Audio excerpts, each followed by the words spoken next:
friends from around the world, and welcome to another episode of Sofa Talks.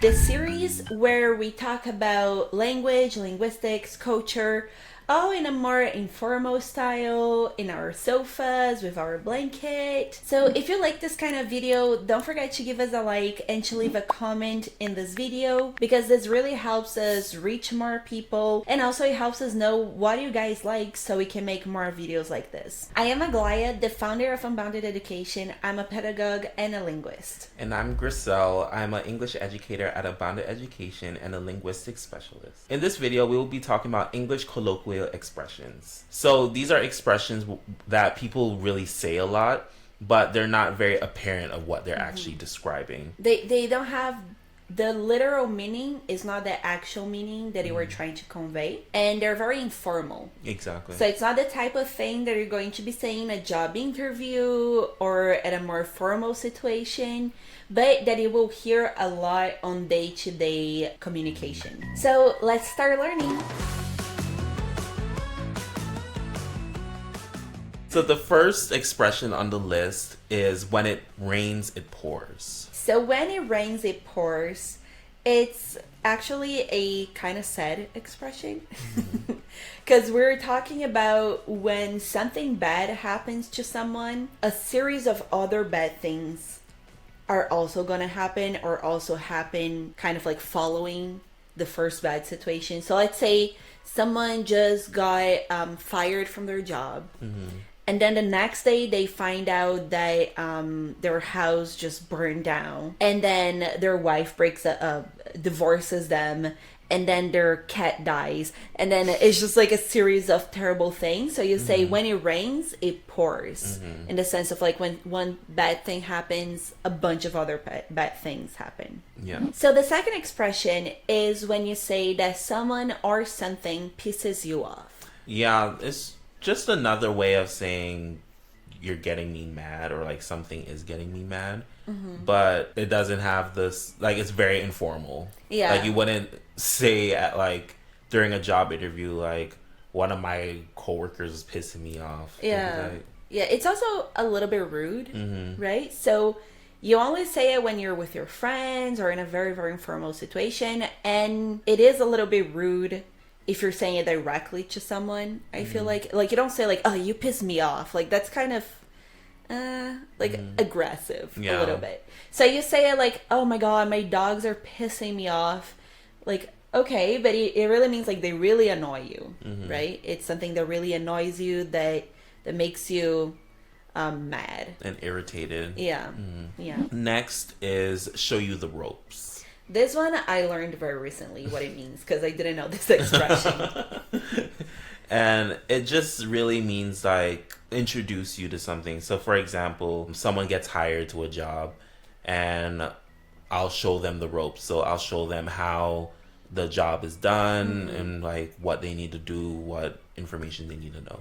Yeah, like how things are done in that context. Exactly. For our following expression, we have stab someone in the back. So when you say, for example, oh, she stabbed me in the back, it means it is supposed to express betrayal, right? So this idea that someone betrayed your trust, someone did something bad to you from your back, right? So literally like as if someone went and stabbed you in the back, but not the literal sense of stabbing with a knife, but doing something bad to you on your back. An example of like someone stabbing you in the back is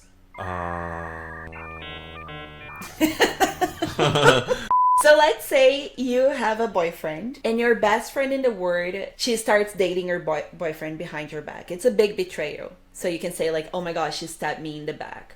So she did something very bad to me without me knowing. So expression number 5 is throw someone under the bus. I'm glad it's not literal. Right?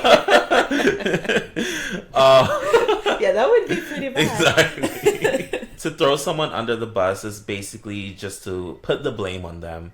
So like For example, you're with your little brother and your little brother destroys your family's precious couch. And your mom's like, who did this? And I immediately just say it was him before anyone before anyone got a chance to speak. Then I'll be throwing him under the bus. Yeah. I mean, that's better than actually throwing someone under a bus. I mean, so for the sixth expression, we have right off the bat. So this one I think I already said quite a lot in other videos in this channel actually, but it's basically an expression that means to start with something. So let's say that I'm giving a presentation or even in the videos in this channel and I want to say to start, let me talk about this, this and that. I could say right off the bat, this and that. It's like the first thing, or like right away I'm gonna say something. The next expression is something or someone is driving me nuts or crazy. So like it's either someone is driving me nuts or someone is driving me crazy. And it's pretty self-explanatory. For the crazy part, it's like they're just making me like insane. Like there's a certain situation that is just making me just like go wild, I guess. I think it's very common to hear like parents say that about their kids when their kids are making too much of a mess or they're throwing a tantrum, and then the parents say, oh my god, these kids are going to drive me nuts. It means like these kids are gonna make me so irritated, so mad, so overwhelmed that I'm gonna go crazy because of them. So pathetic. So yeah, it's this idea of something is making you so mad or so irritated or overwhelmed that you're going to go crazy or go nuts, which is equivalent to crazy. The eighth expression is piece of cake. I mean, that's a piece of cake. Everyone pretty much says this. It's pretty well known, but it just means it's easy. Like you ace an exam, that was a piece of cake. Yeah, basically because I guess it comes from this idea that eating a cake is pretty easy because it's so good. Sure. I don't know, I'm just assuming that's what it is. So whenever something's easy, like, it's a piece of cake, it's easy, it's fun, whatever. For the ninth expression, we have hanging there. So you're not telling anyone to hang, literally. But it's like when you hang like clothes, let's say, to dry, they just stay there. They're just hanging in there. So the idea is like to persist, to have patience. So let's say if someone is going through a hard time in university, let's say, so if someone is dropping out of university, you say, no, hang in there. You can do it. So basically it's like, just wait a little bit longer, try a little bit more. You can do it. Just be patient and, keep on what you're doing. The second to last expression for today is something costs an arm and a leg. That's what most like older people would say. It just means it's very, very expensive. Yeah. Like the iPhone 15 costs an arm and a leg. Yeah. Because the idea is like it's so expensive that I'll have to give my arm and my leg as well to be able to pay for it. For the last expression, it's my favorite because I love to do that. It's to take a rain check. So basically, let's say you have plans with a friend or with your family to, I don't know, go for dinner. But then nobody's really feeling like it. Everyone is kind of, people are tired, your friend is sick. And then you all kind of agree, okay, let's just take a rain check. So it means like, let's just cancel and do it some other day. Push it for some other weekend. So it's basically when everyone kind of agreed, like, today's not the day. Let's just try another time, right?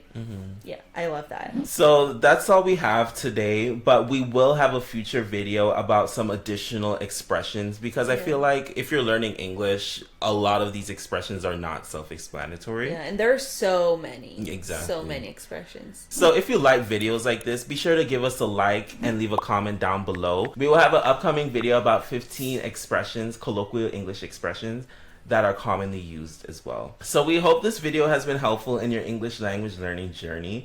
And if you have any questions, be sure to leave a comment down below. And you could even get in contact with us through our social media channels. Thank you for watching again. And don't forget to keep